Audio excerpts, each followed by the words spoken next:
Welcome to Business Innovators Radio, featuring industry influencers and trendsetters sharing proven strategies to help you build a better life right now.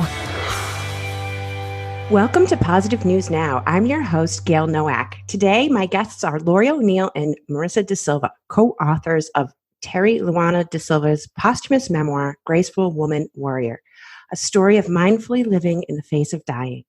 Laurie, Terri's aunt, is a lifelong writer and has devoted her 40-year career in social work to empower, enlighten, and engage others in the power of connection. Specializing in grief and loss, she co-developed the Caring Tree Family Grief Program, pioneered anti-bullying programming in the Dartmouth, Massachusetts public schools, and is a local activist and speaker. Marisa, Terri's daughter, is a 10-year-old girl writing songs, making art, having fun, and most importantly, eating candy. A fifth grade student at James M. Quinn School, she dreams of having her own horse someday, and in the meantime plays with her favorite dog, Aura.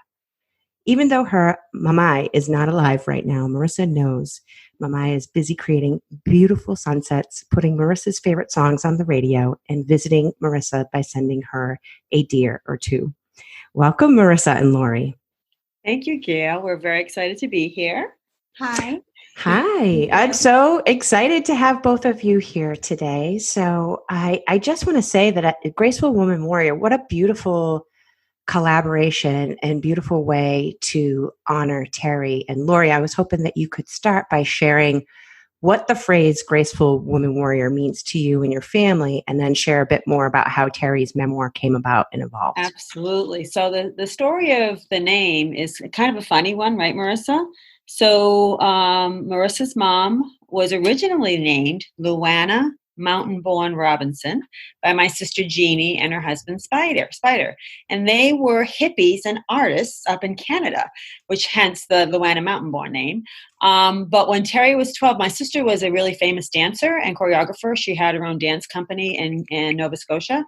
And when she was 12, they moved to Vancouver because they closed it. And Luanna said, Mom, I want to change my name. Nobody knows the name Luanna. And Jeannie's like, well, all right, what do you want to change it to? And she said, Terri. So she changed her name to Terri, and they moved to Vancouver. But when Terri's mom, my sister, actually got cancer, biliary duct cancer, and Terri went to help take care of her. And after she passed, Terri was diagnosed with metastatic breast cancer a year and a half later. So she re-embraced the name Luanna, and she decided to start a blog about her breast cancer journey. And the title of the blog is Graceful Woman Warrior. And I'd love to read you what she sent us all an email. And she said, the name of the blog is Graceful Woman Warrior in honor of my mom and the name she gave me, Luanna. Luanna means Graceful Woman Warrior. And it just happens to apply so perfectly to my breast cancer battle. My goal is to share all the love I receive with the rest of the world through my actions and my words.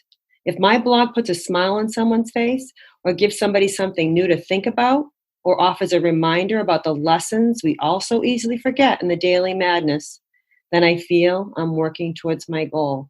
So that's the genesis of the name. And the blog blew up, Gail. I mean, it was all over the world, thousands of followers, because she just had this way, Terri, of sharing her story in a way that helped us all to understand how to live mindfully and fully each day, because that's all we're given is that one day. And then right before Terri died, she actually asked me to publish her blog, and I promised her I would. So 2 years actually to the day that she passed, I went down to P-Town, where we're from, Provincetown, Mass, and started to try to pull together 3 years of blog posts and comments into one manuscript, which was quite the challenge, to say the least. But it was also very healing for me to do that. And along the way, I actually kept the blog going because it was a real healing part of my grief journey. And then Marisa, actually, she was grieving at the same time for her mom. And I invited her if she would like to write. And she did. She loved to write. So she started to write letters to her mom. And then I said, do you want me to put them in the blog? And she said, yep. And then, yeah, right, honey. And then it was like, I said, Marisa, do you want to be part of the book? And what did you say? Of course I want to be famous. Famous, absolutely. So we decided to put her letters to her mom as the coda to the book. So she's the co-author of her mom's story, which makes it so beautiful, I think. Absolutely. Absolutely. And Marisa, what does it mean to you to be able to help share your mom's story? It's taught me to live life to the fullest and also to embrace the resilience that she had. And I think it also really helps other people too, if other people lost their mom or any parent or part of their family. Absolutely. I agree. Yeah, and I know that the book has expanded in the sense of you're out and you're talking about the book and you're meeting people and you're doing talks and having conversations. So can you both talk a little bit about how that's evolved since the book's been published? I'm telling you, Gail, it has been such an incredible journey. I never imagined this, but you know what I say to Marisa all the time? What do I say? My mind knew, right? She knew what she was doing when she asked me to publish it, because she knew it would help me and heal my grief. And I think she also knew that I would invite Marisa along to do it with me. So we, my sister Dory Rubico actually wrote a song for Terri. It was called Hymn for Terri when she passed. And the chorus says, "We'll find our way. We have to find our way without you." And this book is literally how we've done that. It certainly has brought us to places we never imagined. So Marisa, talk a little bit about our dream book tour, Gail. Now that was Marisa's invention. So tell her where you wanted to take the book. So first we wanted to take it to my 4th grade classroom. Yes, so that was last year, Gail. Wow. And tell her how that went. So we talked about what how to publish the book and how we made the cover and stuff like that. Yeah, and editing, all those kind of things that are aligned with curriculum, right? And the classroom. Yeah. But then we got to the part of the book that told the story of her mom. And then what happened with the kids when we talked about how that your mom had died? The floodgates opened. She says the floodgates opened. Tell Gail what that means. It means that all the kids started, all the peeps. Yeah. All your peeps, right? All the kids started raising their hands and trying to share the ones that they had lost. The floodgates open because, talking about our loved ones and talking about death and dying is such a taboo subject in our society. And yet it is the key to healing. When we share our stories, that's how we heal. That's the place in our hearts where grief and resilience live together. When we allow ourselves to be open and share it, and other people share their own. Those kids all raised their hands, and it was beautiful. I mean, and that's kind of why I did what I did as a career in social work. I specialized in grief and loss because I was 8 when my dad died. And I wasn't allowed to say goodbye. I wasn't allowed to go to the funeral or talk about it. And it just locked down my grief in so many ways. So I was committed to making sure that kids especially were not left behind in their grief. And Marisa is, the perfect example of that, because this journey has definitely helped her to heal and manage, the loss of her mom, which is a big thing. And it's led to us to many other gifts besides. So the Dream Book Tour, let's go back. So we started in 4th grade. We did Dartmouth, which is where I live, in Dartmouth, Mass, was the book launch. But then where did you want to go? To Canada, because they used to live in Canada as right. we did. And we did go to Canada and had a book signing there and donated a book to the library there. But the big place you really wanted to go was where?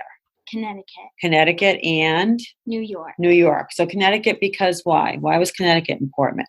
Because Connecticut is my heart home, and a heart home is basically when you have the most memories there, and you just can't let go of that one place that you love. Yeah, and that's where her mom died, and that's where she spent the most time with her mom. So Connecticut is her heart home, and we did a lot talk at her library.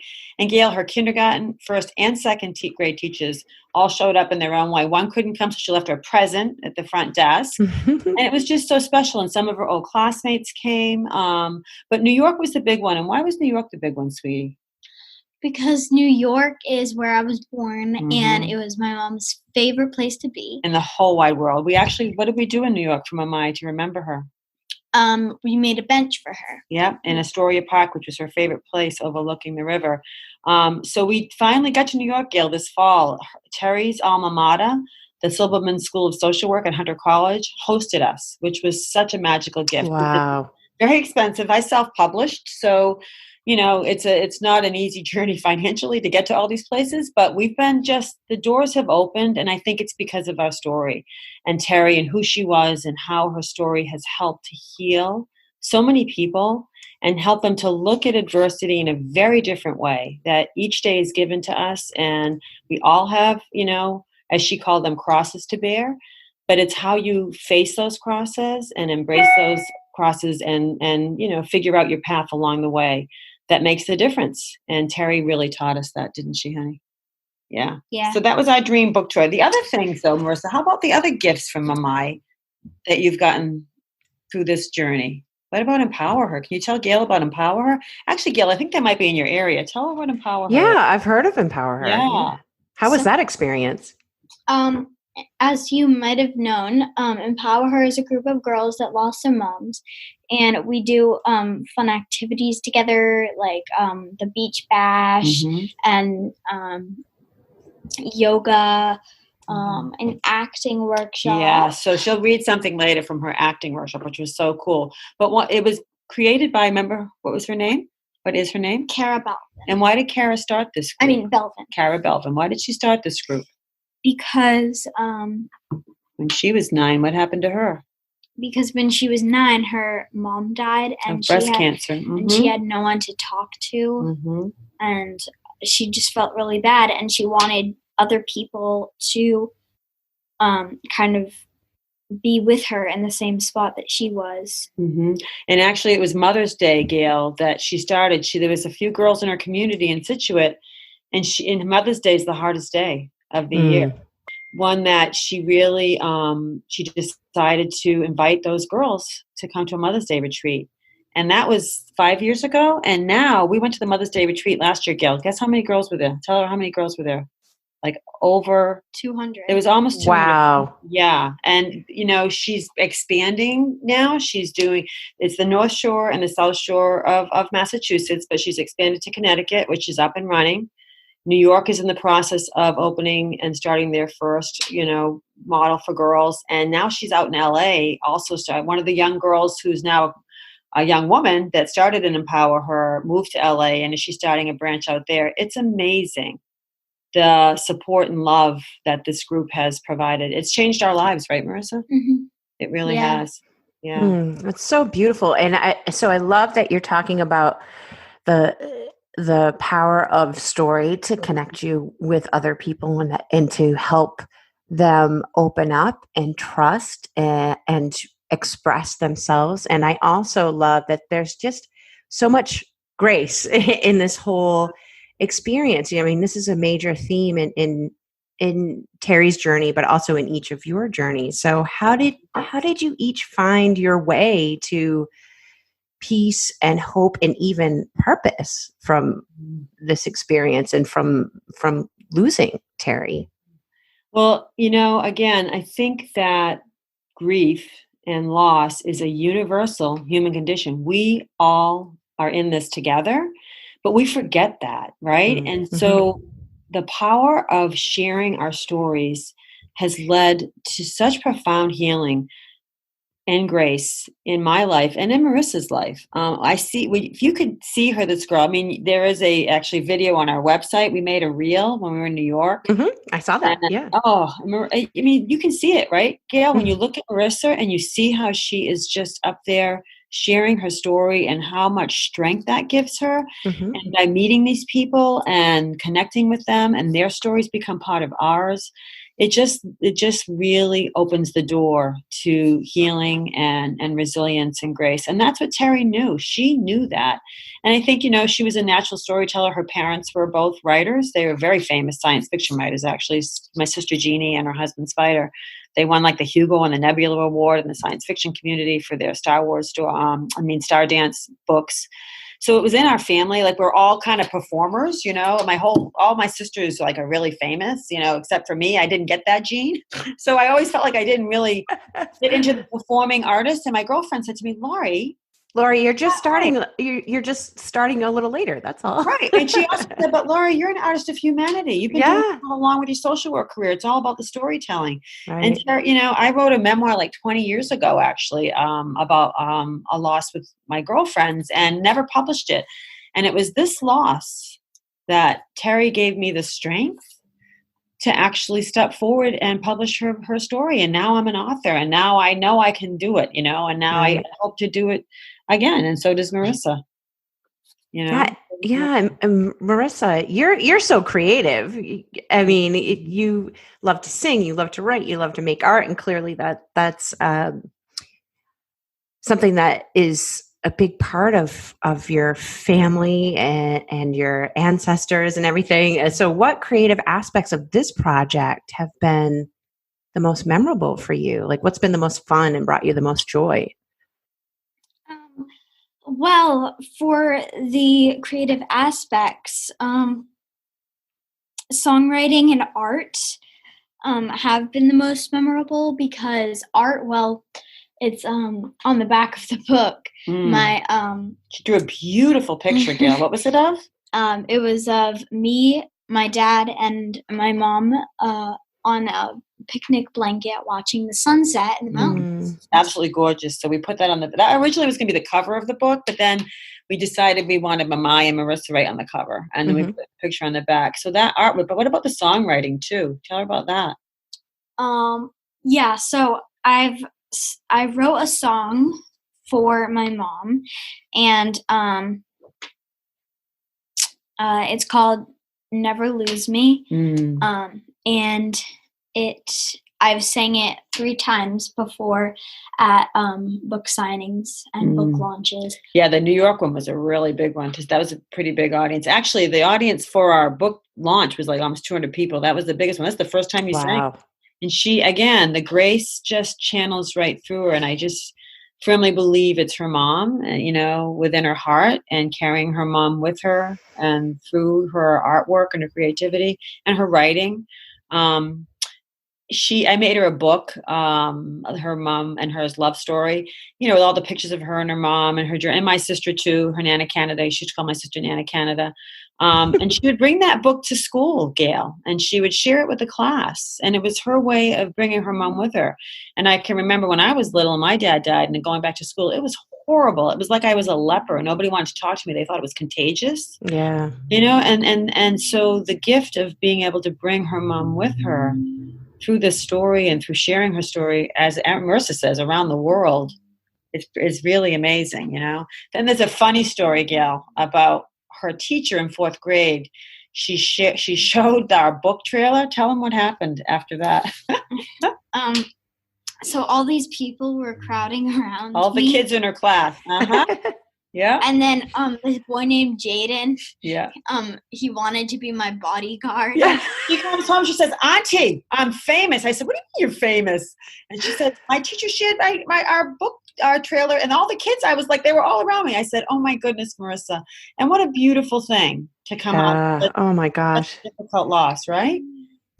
So those are the fabulous, memorable ones, as well as the fun. And the fun is the travel that we've done, right, sweetie? Yes. Sounds like you've gone to all kinds of really cool places. Yeah. Her mom loved to travel, and Marisa was everywhere with her. She was like, there's a picture I have of Terri with her suitcase, and Marisa was in his car seat on top of the suitcase in New York, going down the street. And she's the best travel companion ever. So her and I love to travel. Absolutely. And share our story. Mm-hmm. Marisa, what's your dream location? Where would you like to go next? Um, Probably next Ohio. Yeah. Because there is I love Ohio. It's where I went to preschool. Mm-hmm. It's where I had a friend named Eleanor, and and there's a really special school that Terri always found the best schools for Marisa. Those experiential, really cool Montessori based, and it was called what was it called? Overfield. So they're ready to invite us back. It was on the Dream Book Tour. It's the only place we haven't made it to yet, but Auntie promised, and we'll get there eventually. So that's kind of our hopeful next stop for our book tour to bring it to full circle is Ohio. So that's the next place, right, sweetie? Mm-hmm. Yeah. Excellent. Laurie, I know, you've been talking about the blog and the book sort of as starting as this way to cope and heal. And obviously it's become so much more. I mean, let's face it. I think you've started a movement, and I'd love to hear your take on the connection between creative expression, healing, and living life fully. Yeah. I mean, again, I've been writing since I was little. I remember after my dad died, I wrote this story in 6th grade called Loneliness, and I won a prize for it. It was like the biggest thing in my life because it was an opportunity to share my story, but it took a lot of courage, right? To do that. And I think that the creative arts give us that space to really channel our angst, whether it be grief, whether it be anger, whether it be, sadness, whether it's writing or performing. All of those places give us that space to share our experiences. And then when you do it, it's just like this charge in your heart that just sends you to places you never imagined. Like, I never imagined, Marisa, that you and I would be on these podcasts. We're going to be on a TV show, actually, in January. It's called Books Around the World through the Cape Cod Writers Center. So they're going to have Marisa and I on their TV show. Who knew, that by putting pen to paper, that this experience would open this up for us, Marisa, right? Like, who knew? It's amazing. It's just amazing. But the key, and Terri, Mummy taught us this, is you have to walk through the door, right, Gail? I mean, these opportunities come to many of us, but it requires a lot of work and a lot of strength and courage to walk through that door. Right, Marisa? Mm-hmm. And I mean, she does it so gracefully, Gail. It blows me away. My sister Jeannie called Marisa a bodhisattva. My sister was also a Buddhist monk, amongst all those other things she did.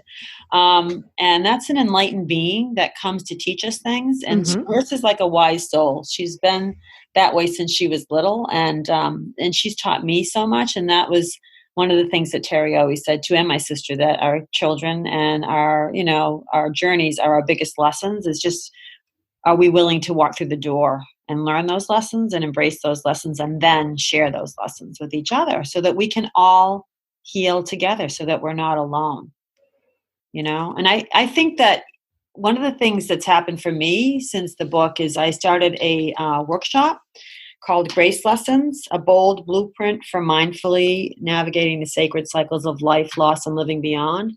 And it's actually based on the book. I broke the book into 3 parts. I was trying to figure out how to organize it, and I used the Serenity Prayer because that totally fit Terri's journey and all of our journeys. We have to have the courage to accept the things we can't change, the courage to change the things we can, and the wisdom to know the difference. So I used that model in a workshop to help people look at their grief stories and lean into their loss stories, and then look at their new normal and how their new self can move forward, and then finally capturing all the wisdom of our shared stories and how to help you to move forward with that. So that's exciting. And then I've done some workshops locally. I did one at a Head Start with all the teachers. And what was the coolest thing was you do it's called a loss timeline as part of the experiential exercise in my workshop. And it invites you to look at your losses over time because they are cumulative and each one impacts the next. And by taking a look at those loss stories and loss timelines, it allows you to really hold your grief story so it can't hold you anymore. And this one woman shared a story about her sister. And it was so powerful. And my sister-in-law actually works with her, and she told my sister-in-law later she had not told that story, Gail, in over 20 years. Oh my And she gosh. felt so relieved, like this weight had been lifted off of her shoulders. And that's the beauty and the essence of what I hope to bring to people, and what Terri brought to all of us, and what Marisa brings by sharing her story, with kids as well, who they gives them permission to share their own story. Ah, that's beautiful. Absolutely beautiful. Thank you. Laurie, so what's the most important question people should ask themselves when it comes to supporting someone either experience illness or they're going through a loss of a loved one? I think for, it's a different experience for the person who's going through it. But then if you're a family member or a friend, it's also kind of like you want to help, but you don't always know what to say. You don't always know what to do. What advice do you have for people who truly in their hearts want to help, but they just don't know, and they're a little afraid, right? Like they don't know. It's such a taboo. Illness, cancer, death, all very taboo subjects. But guess what? We're all in this together. Right. And what I want to say to people is, what you need to ask yourself is, how can I show up for that person? Because the key is showing up. Now that's going to look differently for everybody. For me, I literally showed up, at Terri's side, at my sister's side, and walked beside them in the house, in any way. I mean, they live far away from me, but that in those points in life, it doesn't matter. I mean, I would fly to Vancouver, and take the boat to the island that my sister lived on, because I needed to be there with her to help her. But for other people, showing up literally in person doesn't always work, but there's so many other ways, and so many other ways people showed up for Terri and Jeannie. Sending cards, just writing a letter, just calling, picking up the phone. How you doing? What's happening? Tell me about your story. Tell me about how you're feeling today. One of her friends just had bread delivered every week to the house, right? Her next door neighbor would drop off a meal. Her next door neighbor would knock on the door and say, can I put Marisa on the bus this morning? Offer to babysit, offer to sit next to them when they're in treatment, offer to drive them to an appointment. Again, the key is just to show up and do something, and even with grief, it's the same thing, because after somebody dies, it's like they're forgotten, but that's not the case. Grief is a lifelong journey. We'll always grieve the people that we love. And the key is it's not about saying goodbye. It's about finding new and enduring ways to stay connected to that loved one. Like Marisa and I, my son actually for Christmas this year gave me a new ornament for the tree. And it's a picture of me and Marisa and Terri in an ornament. And it just made me cry. It was beautiful, It is beautiful. And Marisa, tell her what you wore to the Christmas pageant yesterday at church. She was the narrator, plus she had a singing solo. What did you wear? I wore my mom's dress, and going in, I wore my mom's jacket. I wore my mom's it's a scarf that you tied. She wears it as a belt, actually. So these are all ways to keep our loved ones with us, and it's important to be able to share that with each other and to ask each other, and to bring up the people who, like when we had our Christmas dinner this weekend. My son is in Florida, so we had an early Christmas with him, and at the toast, we remembered my mother-in-law who had passed on that day. It was actually her birthday that day, and all the people that we loved. So it's okay to bring it up, and it's not only okay, it's healing to allow us all to talk about it with each other. So show up. That's my advice. It's great advice. It's great advice. So what's next for the two of you? Oh my goodness, Marisa, what do you think you're going to do next? So next, I want to write more songs, because I already wrote like dozens of, well, not dozens, but like a lot of songs, and all of them have meanings. If I had to give away my dog, yes. If I had to move, remember the moving one? Yeah. If I had to say goodbye to a friend. So there's all like meanings, and it's a way of dealing with grief. So as life goes on, I'm going to write more songs. And I'm also, me and Auntie Laurie are working on me writing my own book. Yeah, that's on. We had talked about trying to do that last summer, but we never found the time. You have to get a good chunk of time, right, Gail, to sit and read. Yeah, absolutely. So that's our next project together that we're hoping to do. And what kind of book is it? It's for what, honey? For a children's book on how to deal with grief and loss. Yeah. Mm-hmm. So kind of a Graceful Woman Warrior for kids. That's what we're thinking. And she's an illustrator. My gosh, she's such a great artist, Gail. So she can do that as well, So that's definitely on our list of things to do. Well, it sounds like you are super busy, but also, not just busy for the sake of being busy, but really doing some important, meaningful work and having fun in the process. And Marisa, I know I'm sure that you miss your mom and everything, but wow, what an amazing opportunity to do these things at such a young age. I mean, I think it's just so beautiful. It's so beautiful that it's really amazing what she's done. Yeah, what you're doing and how you're impacting people in such a positive way.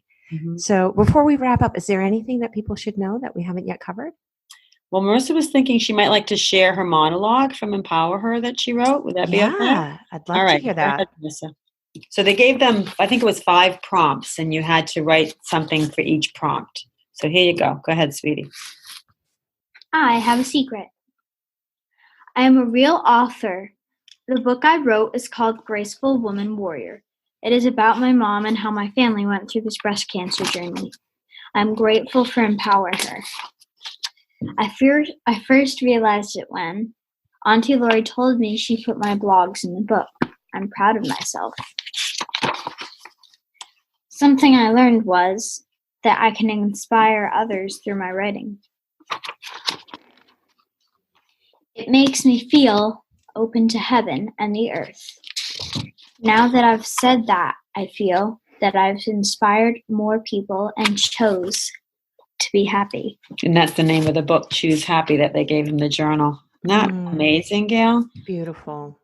Beautiful. Thank you so much for sharing that with us. You're welcome. You're welcome. Yeah. Can I share one thing from her mom that I just love? It's in the back of the book. Yes, please do. It's called Terry's Big Idea. So her mom was in her second year of treatment with chemo. It wasn't really working real well. And she decided to take a spiritual pilgrimage. Where'd she go, Marisa? She went to Europe. She went to Europe by herself in the middle of chemo, looking for answers. And of course, I gave her a travel journal because we love to write. And I found this in her travel journal. Why not think big, dream big? People may not get you, but the dreamers are the ones who change the world. When you honor yourself, everyone benefits. Better to be true to yourself. Be different. Be unique. Honor your truth. So dance, love, pray, travel, meditate, learn, grow. Be inspired and inspire others. Be good to yourself and others.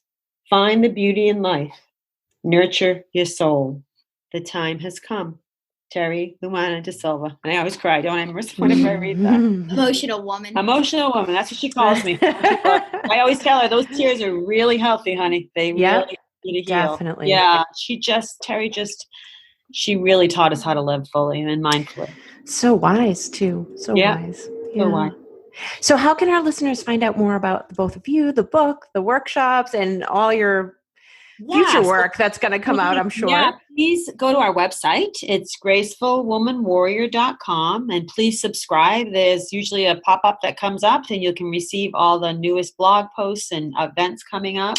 Or you can email me at gracefulwomanwarrior@gmail.com if you're interested in Marisa and I coming to share our story with you. We would love to share our story. And any and all places, right, love? Mm-hmm. Mm-hmm. Yeah. Wonderful. Thank you so much. It's been such a treat to talk to both of you today. It's been such a gift for us. Thanks, Gail. Thank you. Until next time, remember, be your best story and share your positive news now. Thanks for listening to Business Innovators Radio. To hear all episodes featuring leading industry influencers and trendsetters, visit us online at businessinnovatorsradio.com today.